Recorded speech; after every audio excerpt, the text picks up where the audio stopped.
These are just bills that just enhance that ability for us to be open with the voters and open with the other people in Delaware so they can see that we're living some of the very laws that we established, that we're working to invest our money wisely, and that we don't expect any more of our citizens than we expect of ourselves. I think that we sort of take an oath and an agreement that we have high expectations and we need to communicate that to the public. And to me, this is one way to be very open and very honest about two very important issues. One, financial disclosure and ensuring that we are doing our fair share and paying taxes and taxes that are due to the state or to another government agency. The other bill, which I have been very persistent on, along with some others, is ensuring that those who are elected to the state that work for the government are not being paid twice for the same time that they're working.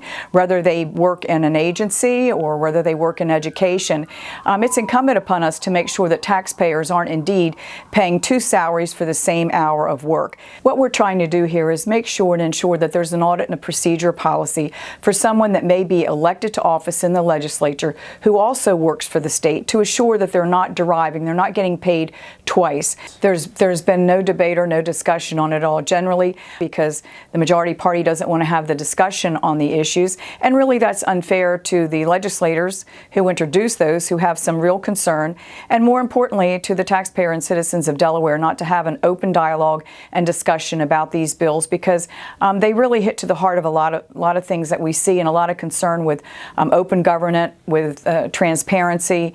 One legislator who has a dual role working for a state agency and serving in the legislature said, well, my employer sort of does check my hours. I said, well, then you should have no problem with that information being made public so that we know, in fact, that you're not getting paid two salaries at the same time. We should do this. I don't think there's any harm. I always look for, when doing a piece of legislation, what's the harm?